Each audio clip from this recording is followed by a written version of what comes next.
जय श्रीराम. हा व्हिडिओ हा फक्त मोदी भक्तांसाठी आणि त्यांच्या सगळ्या टोळीच म्हणतोय मी त्याला आता, यांच्यासाठी विशेष आहे.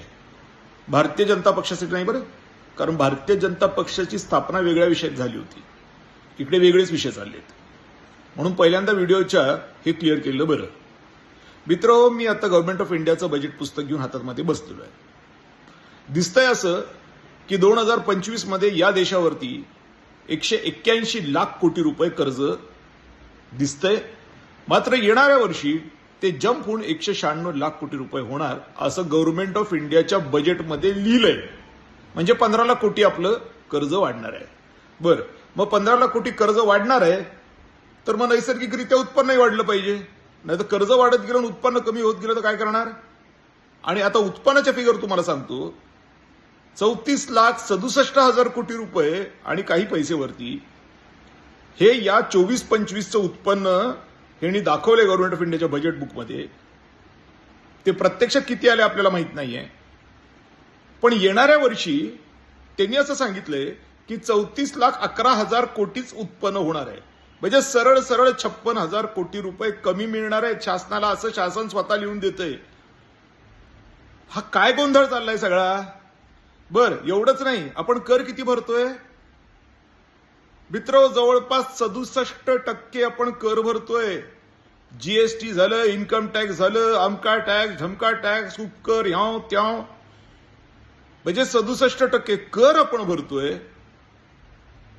आणि एवढंच नाही तर आपण कर्ज 24% आपले कर्ज आपल्यावरती जे बसतंय, ही जी मगाशी फिगर सांगितली, 24% पैसे कर्जात येतात, ज्याच्यामधनं फक्त 7% बाहेरच्या लोकांचे आणि बाकीचे सगळे इंडियन्सचेच आहेत, आपलेच कर्ज आहेत. म्हणजे आपलं प्रोव्हिडंट फंड, आपले बॉन्ड. म्हणजे उद्या देश बुडाला तर दोन्ही बाजूने आपण बुडणार आहे. देशही बुडणार आणि आपले बॉन्डही बुडणार आहेत. साफ होऊन जाईल देश. ही परिस्थिती आहे. म्हणजे कर्जाच्या वरती 24%ची जी रक्कम आहे ती वाढणार आहे उद्या.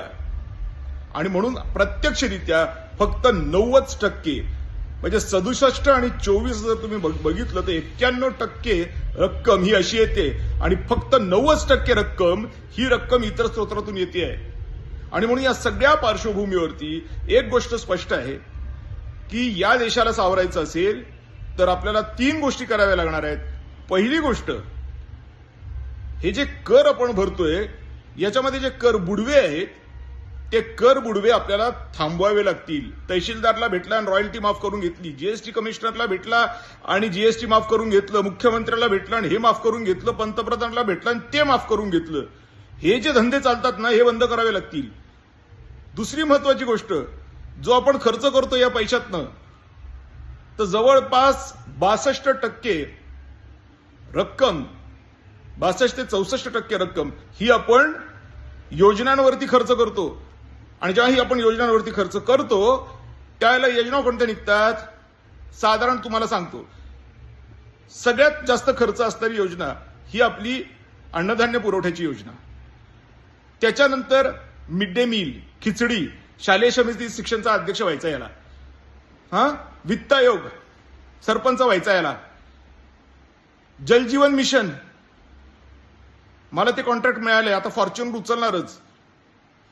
हे जे लोक आहेत यांना आपल्याला थांबवावं लागणार आहे, कारण यांच्या फॉर्च्युनर पायी देश भिकारी व्हायला लागलेला आहे. यांच्या कर बुडवे पायी जीएसटी कमिशनर श्रीमंत होतोय, मुख्यमंत्री श्रीमंत होईल, पंतप्रधान श्रीमंत होईल किंवा तहसीलदार एखादा श्रीमंत होईल, पण देश गरीब होत चाललेला आहे.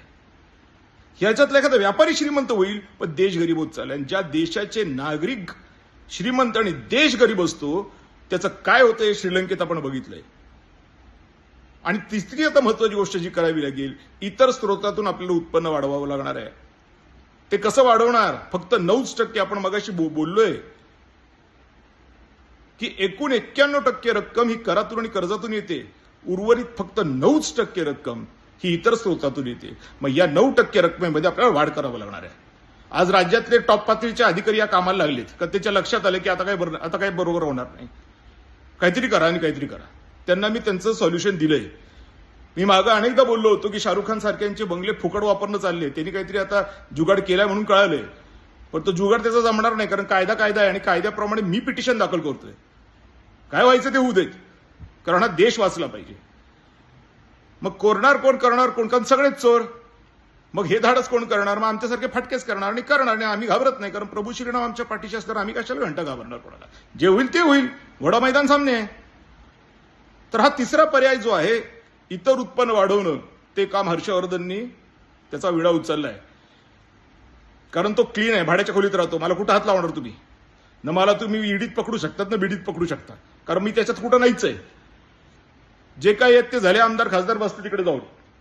मला त्याच्याशी पडलेली नाहीये, मला माझ्या देशाशी पडलेली आहे. आणि म्हणून या सगळ्या पार्श्वभूमीवर तुम्हाला एकच गोष्ट सांगतोय, हे जे मोदी करताय ना तुम्ही, ते थांबावा आता.